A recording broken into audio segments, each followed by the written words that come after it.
अभी तक मैंने जितनी भी नई ब्रांड न्यू गाड़ियाँ ख़रीदी हैं, टोयोटा, होंडा और ये Sorento, Alsvin, Proton, Suzuki, these are some of the cars जो हम 0 मीटर ले चुके हैं। कुछ मैं, कुछ मेरी फैमिली। उनमें से सबसे बेस्ट पैक्ड व्हीकल जो है ना वो ये थी। यानी हर प्लास्टिक पार्ट के ऊपर एक पेपर रैप्ड है। प्रॉबेबली असेंबली के वक्त भी ये जहाँ से जब इनको आते हैं ये parts, I am not sure कि ये बाहर से आते हैं या लोकली में, लेकिन मुझे लगता है कि इसके प्लास्टिक पार्ट्स भी बाहर से ही आ रहे हैं। तो वो लेमिनेटेड हैं, लेमिनेशंस के साथ आ रहे हैं ताकि असेंबली के दौरान उन पर कोई स्क्रैच ना आए। मुझे याद है मैंने टोयोटा 2015 में नई निकलवाई थी, तो उसके की होल के पास प्लास्टिक पार्ट्स में इतने गहरे निशान थे कि किसी लोहे की चीज़ से वो स्क्रैच पड़े हुए थे कि वो ठीक नहीं हो सकते थे। तो मैंने डिलीवरी लेने से इनकार कर दिया था। इसमें मैंने देखा है कि ये डिटेल जो है ना कि हर ऐसी पार्ट जो चीज़ स्क्रैच हो सकती थी, ये डोर पैनल्स हैं, ये सेंटर कंसोल के साइड के पैनल्स हैं, डैशबोर्ड का जो आपका कवर है, हर चीज़ जो है बाहर का जो यानी ना सिर्फ के पियानो ब्लैक प्लास्टिक्स बल्कि हर वो स्क्रैचेबल प्लास्टिक जिसमें असेंबली के दौरान स्क्रैच लग सकते थे वो लेमिनेटेड है, पैक्ड है। So this is very impressive. इससे आपको पता चलता है कि कंपनी कितनी सीरियस है in delivering quality to the customer. लेकिन अभी भी काफ़ी जगहों पे मैं नोट कर, सीट का कवर ज़ाहिर है, अब मुझे पता है कमेंट्स में बहुत सारे लोग कहेंगे मैंने अपना कवर उतार दिया है क्योंकि मैं फ़िलहाल अकेला ही ये सीट यूज़ कर रहा हूँ, ये भी उतार दूँगा। तो अभी बहुत सारे प्लास्टिक पार्ट्स पे मैं देख रहा था अभी भी कवर्स लगे रह गए हैं। तो इतनी ज़्यादा उन्होंने छोटी छोटी जगह पे कवर्स लगाए हैं। इवन ये डोर हैंडल जो था ये इस पर भी कवर लगा हुआ था और ये लॉक पे एक अलग छोटा सा पर्ची लगी हुई थी। तो it's very impressive, very impressive.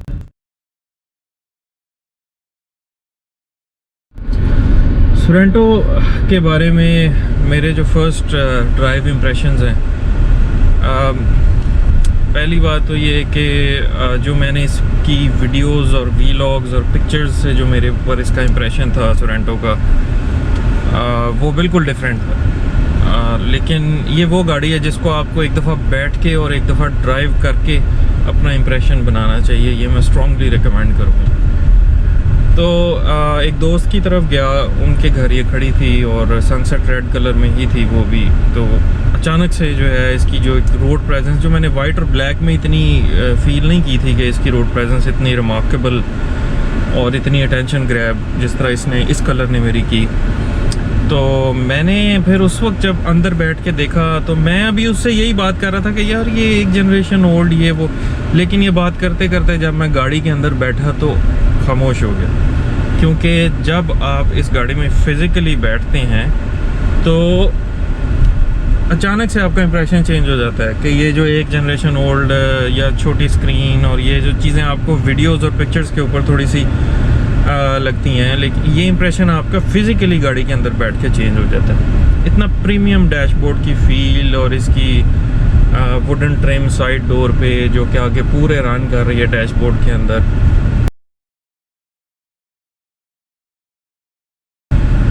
और जो है इसकी जो ट्रिम है अराउंड द स्क्रीन और ये वेंट्स के अराउंड जो इसकी ट्रिम्स हैं, एलुमिनियम फिनिश आती है। स्टीयरिंग में भी ये जो आई थिंक है प्लास्टिक ही है लेकिन ये मेटालिक पेंट के साथ ये एलुमिनियम की फिनिश देता है। तो आई थिंक इट्स रिमार्केबल। अचानक से मेरा इंप्रेशन जो है वो चेंज हो गया इस गाड़ी के बारे में। हालांकि मैंने एक दोस्त की स्पोर्टेज में भी बैठा और स्पोर्टेज के बारे में मेरा जो व्यू था कि यार ओल्ड लगती है इंटीरियर, वो सेम ही रहा। वो बैठने से मेरा इंप्रेशन चेंज नहीं हुआ। मतलब ये आज से साल पुरानी बात है कि स्पोर्टेज के बारे में जो मेरा व्यू था वो, बल्कि फ़िज़िकली स्पोर्टेज के अंदर बैठ के मैं थोड़ा सा और डिसअपॉइंट हो गया था कि यार ये तो इंटीरियर बहुत ओल्ड लुक दे रहा है। लेकिन Sorento I can assure you कि एक दफ़ा जब आप अंदर बैठते हैं तो आपकी सारी ये इंप्रेशन जो है वो चेंज हो जाता है। कम से कम मेरा ज़रूर चेंज हुआ है। बहुत प्रीमियम, बहुत लग्जरी फील आती है।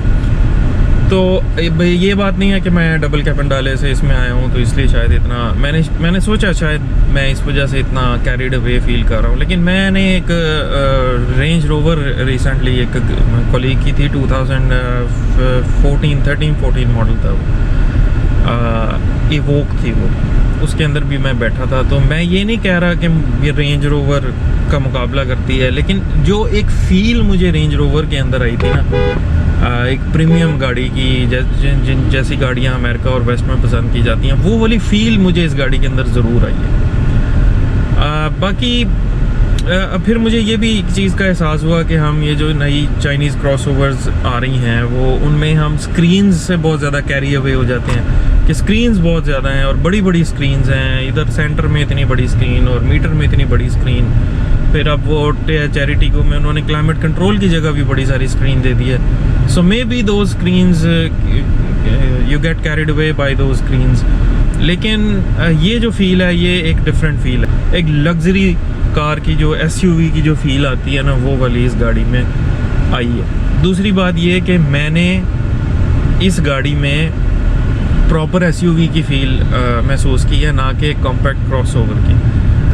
और इसको ख़रीदने की एक बहुत बड़ी वजह ये भी थी कि मैं एक पेन स्टेकिंग बुकिंग प्रोसेस से गुज़र चुका हूँ। पिछले 2020 में मैंने प्रोटॉन X70 बुक कराई थी, जो कि मेरी अभी भी जो चाइनीज़ और मलेशियन क्रॉसओवर्स को अगर हम मिक्स यानी कि सब में देखें तो मुझे अभी भी quality wise, build quality wise वो सबसे अच्छी लगती है वो गाड़ी। लेकिन उसके जो बुकिंग प्रोसेस में जो मैंने 8-9 महीने वेट किया और उसके बाद अल्टीमेटली तंग आके मैंने डबल कैबिन ले लिया था, उसके बाद मुझे एक चीज़ का अंदाज़ा हो गया था कि मज़ा वही गाड़ी लेने का है जो आपको 2 महीने या 3 महीने के अंदर अंदर डिलीवर होती है, वरना गाड़ी लेने की एक्साइटमेंट ख़त्म हो जाती है। सोरेंटो के बारे में एक बहुत अच्छी बात यह है कि ये गाड़ी आपको अभी भी या तो इंस्टेंटली अवेलेबल है या 15 से 20 दिन में डिलीवर हो जाती है कैश पे अगर आप पेमेंट करते हैं। तो मेरी नज़र में और इस गाड़ी की वैल्यू जो है अभी 2.4 फ्रंट व्हील ड्राइव की बात कर रहा हूँ, सच अ ह्यूज सनरूफ। अमेरिका में भी जो SUVs हैं उनमें भी इसकी सनरूफ अभी तक जो है वो वन ऑफ द बिगेस्ट सनरूफ्स वो इसको कहते हैं सोरेंटो को। और गोरे भी इस गाड़ी को बहुत पसंद करते हैं और दुनिया में बहुत सारे मुल्कों में अभी यही शेप और यही चेसिस चल रही है। खैर मैं ये कह रहा था कि जिस प्राइस टैग में हमें ये 2.4 फ्रंट व्हील ड्राइव सोरेंटो और इमीडिएट डिलीवरी के साथ मिल रही है, मेरा ख्याल है it is the best buy right now. फिर ये गाड़ी कहीं से भी ओवर प्राइस्ड फील नहीं होती। ऑटो होल्ड ऑन कर रहा हूँ, ट्रैफिक लाइट पे खड़ा हूँ। बिल्कुल ये अपनी वर्थ को पूरा करती है। 7 मिलियन में पड़ती है विद होल्डिंग टैक्स डाल के फाइलर को 70,35,000 की है। तो मेरी नज़र में ये गाड़ी बिल्कुल महसूस कराती है कि आप एक 7 मिलियन की गाड़ी में बैठे हुए हैं।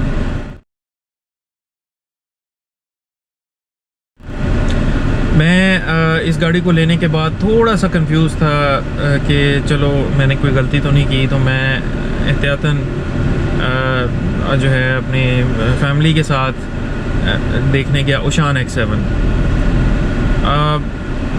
मैंने वो चलाई नहीं, सिर्फ खड़ी खड़ी देखी थी। लेकिन मैं सिर्फ इतना कहूँगा गाड़ी बुरी नहीं है, लेकिन कंपेयर टू सोरेंटो बिल्कुल इसका मुकाबला नहीं करती और वो अपनी वैल्यू टू मनी फील नहीं होती। उसमें बिल्ड क्वालिटी में महसूस होता है कि वो चाइना की गाड़ी है। हालांकि चंगान ने जो एल्जविन बनाई है, वी हैव ओन्ड एल्जविन, हमने तकरीबन साल से रखी हुई है, 15,000-16,000 चला ली है। उस गाड़ी में कहीं से हमें इतनी ज़्यादा चाइनीज़ गाड़ी की फ़ील नहीं आई कभी भी। बहुत अच्छी बिल्ड क्वालिटी है, लेकिन ओशान में मुझे बैठते ही काफ़ी जगहों से जो है वो क्वालिटी महसूस हुई कि वो अप टू मार्क नहीं थी। लेकिन बहरहाल बिल्कुल भी इस गाड़ी का मुकाबला नहीं था उसका। और मैंने सोचा कि अगर आज मैं ओशान X7 बुक कराता हूँ तो जब तक वो मुझे डिलीवर होगी, वो अभी 63 लाख की है, तो वो प्रॉबेबली 66-67 पे जा चुकी होगी, क्लोज टू सोरेंटो। लेकिन अब मैं आपको, मेरी फीलिंग ये है कि वो सोरेंटो के करीब भी नहीं आती बिल्ड क्वालिटी में। सो देयर एंड देन, क्योंकि मुझे सोरेंटो पे ईज़िली ऑफ़र हो जाने, अगले महीने इसकी शायद प्राइस इंक्रीज़ हो जाए, मैं स्विच कर सकता हूँ अभी भी किसी भी चाइनीज़ गाड़ी पे। लेकिन मैं आपको यकीन दिलाऊँ कि मुकाबला ही नहीं है इसके बिल्ड क्वालिटी का छोटी छोटी डिटेल्स हैं जो मैंने नोट की हैं। सिवाय ये क्लाइमेट कंट्रोल की जो स्क्रीन है, जो रेड कलर के डिजिट्स आते हैं, जो कि पुरानी 2005-6 की ऑडी के आते हैं, तो इसके अलावा कहीं से इस गाड़ी में ओल्डर जनरेशन की फ़ील नहीं आती। प्रॉपर एसयूवी की फ़ील आती है। गाड़ी चला रहा हूँ मैं, एक डबल कैबिन ट्रक से उतर के इस पे बैठा हूँ। यकीन करें, मैं ऑब्वियसली किसी ना किसी दोस्त की क्रॉसओवर्स भी चलाता रहता हूँ। आपको पता चलता है कि आप एक बड़े एसयूवी ट्रक से उतर के, या एसयूटी कहते हैं ट्रक्स को, उससे उतर के एक मैं कॉम्पैक्ट क्रॉसओवर पे आया हूँ। उन पे साफ महसूस होता है। लेकिन इस गाड़ी पे आने के बाद मुझे बिल्कुल महसूस नहीं हुआ कि मैं किसी छोटी चीज़ में आ गया हूँ और मैं एक एसयूवी नहीं चला रहा। और अमेरिकन एक्चुअली इसको एसयूवी ही कहते हैं।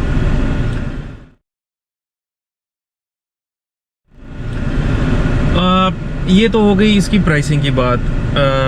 इसकी ख़रीदने की वजह, मैं स्ट्रांगली रिकमेंड करूँगा कि अगर आजकल कोई गाड़ी 6.5 या 7 मिलियन के प्राइस टैग में ढूंढ रहा है, तो थोड़ा सा अपना बजट एक्सटेंड करके 7 मिलियन की ये गाड़ी बहुत अच्छी है। ये आपको नहीं मिलनी बाद में, तो इसको ख़रीद लें। इलांट्रा एक ऐसी गाड़ी थी जिसको इन्वेस्टर्स ने फ़ेल किया था, लेकिन बाद में यूज़र्स ने उसको चलाया, लोगों को एहसास हुआ कि ये एक अच्छी गाड़ी है।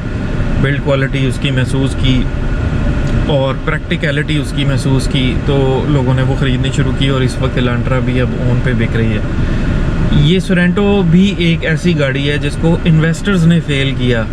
मैं समझता हूँ जैसे इलांट्रा जो है वो यूज़र्स ने कामयाब की है, इसी तरह ये सोरेंटो भी ऐसी गाड़ी है जो इन्वेस्टर्स ने शायद फ़ेल कर दी हो। लेकिन अब क्योंकि स्पोर्टेज ऑल व्हील ड्राइव अगर आप ओन पे ख़रीदने, कैश पे ख़रीदने जाते हैं, और सोरेंटो 2.4 इनका प्राइस डिफरेंस बहुत कम रह गया है, तो अब लोग ये गाड़ी ख़रीद रहे हैं और महसूस कर रहे हैं कि ये गाड़ी जो है ये उससे बहुत प्रीमियम है स्पोर्टेज से। तो मुझे लगता है कि ये गाड़ी कामयाब होगी। ये मेरी प्रेडिक्शन है कि 6-7 महीने के बाद सोरेंटो भी इस प्राइस पे आपको नहीं मिलेगी और इस तरह क्विक डिलीवरी नहीं मिलेगी। मेरा नहीं ख्याल कि अगर लकी ग्रुप ने इतना बड़ा प्लांट लगाया है सोरेंटो का, असेंबली का, तो वो उसको जैसे कि मार्केट में स्पेकुलेशंस हैं कि जी बस उन्होंने जो यूनिट बनाने थे बना लिए हैं, बस अब वो उनको बेच रहे हैं और नई शेप लेके आ रहे हैं। मैं नहीं मानता। क्या आपको पता है कि नई शेप लाने के लिए कितनी बड़ी इन्वेस्टमेंट है? क्या उन्होंने सोरेंटो का जो प्लांट लगाया, क्या वो सिर्फ उसमें से ये चंद यूनिट बना के बेच के वो प्लांट बंद कर देंगे जिसने उनके पैसे भी अभी पूरे नहीं किए होंगे? मैं इस चीज़ पे यकीन नहीं रखता। ना ही ये शेप अभी बाकी दुनिया में डिसकंटिन्यू हुई है, ये बहुत सारे मुल्कों में अभी यही शेप चल रही है। तो मेरा ये ख्याल है कि किया लकी ग्रुप जो है वो इस गाड़ी को इसी तरह जैसे कि मैंने ख़रीदी, या स्पोर्टेज ऑल व्हील ड्राइव ख़रीदने वाले यूज़र जब इसको ख़रीदेंगे, चलाएंगे और ये कामयाब होगी, तो इस गाड़ी की भी अवेलेबिलिटी इलांट्रा की तरह मुश्किल हो जाएगी और ये भी 3-4 महीने 5 महीने की डिलीवरी में चली जाएगी और अल्टीमेटली ये गाड़ी कामयाब होगी। ये बिल्कुल भी अंडर पावर महसूस नहीं होती 2.4 जो है। मैं सुनील मंच भाई की इस बात से बिल्कुल एग्री करता हूँ। उन्होंने कहा था, उन्होंने भी 2.4 ख़रीदी थी और उन्होंने अपने रिव्यू में कहा था कि उनको ये अंडर पावर महसूस नहीं हुई। तो मैं भी बिल्कुल इस चीज़ से एग्री करता हूँ कि ये गाड़ी बिल्कुल मुझे कहीं से भी अंडर पावर महसूस नहीं हुई। मैंने इसको फुल भर के पिछली आखिरी सीट्स तक, आखिरी सीट पे 4 बच्चे और पिछली सीट पे 4 एडल्ट्स और 2 एडल्ट्स आ गए, यानी हम 6 एडल्ट्स और 4 बच्चे इस गाड़ी में बैठ के खाना खाने गए। और मैंने इसको थोड़ा सा खाली पैच पे खींच के देखा, मुझे बिल्कुल महसूस नहीं हुआ कि मैंने इस गाड़ी में जो है वो 6 एडल्ट्स और 4 बच्चे बैठाए हुए हैं। जाहिर है 3.5 V6 का ये मुकाबला तो नहीं करता। मैं ये नहीं कह रहा कि ये उससे अच्छी गाड़ी है। ऑब्वियसली अगर आप अफोर्ड करते हैं और उसके प्राइस का इतना डिफरेंस नहीं है, 75-76 लाख की वो है, लेकिन ज़ाहिर है उस पर विद होल्डिंग टैक्स और रजिस्ट्रेशन कॉस्ट डाल के वो तकरीबन 80 की पड़ती है। तो 1 मिलियन का डिफरेंस है। अगर आप 1 मिलियन एक्स्ट्रा खर्च सकते हैं और बाद में आपको फ्यूल एवरेज का कोई इशू नहीं है, तो फिर तो डेफिनेटली आप V6 पे जाएँ, जो उसमें 8 गियर ट्रांसमिशन और V6 का कॉम्बिनेशन है, उसका मज़ा ही और है।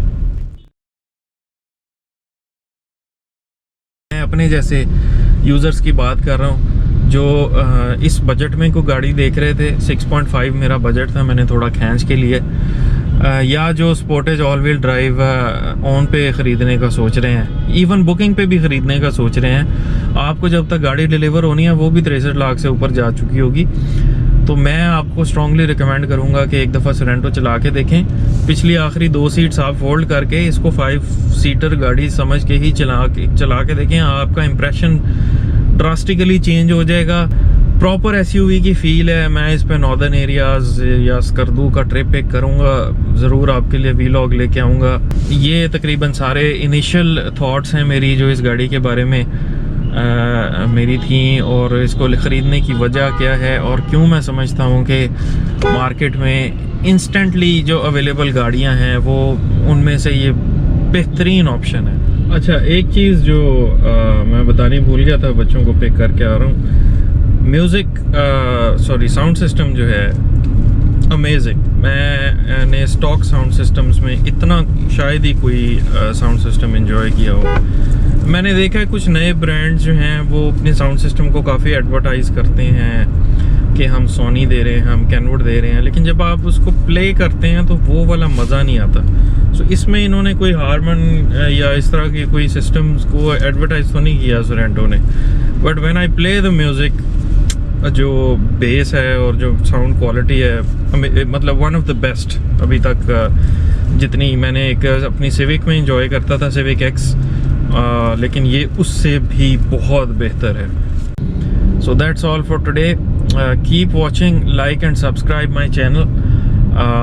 आपके कमेंट्स को मैं पढ़ता हूँ और कई दफ़ा जितना हो सकता है मैं रिप्लाई भी करता हूँ, तो ज़रूर कमेंट करें अगर आप अपनी राय से आगाह करें, और आपकी राय से मेरे भी इंफॉर्मेशन और नॉलेज में इजाफा होता है। Thank you very much. Allah.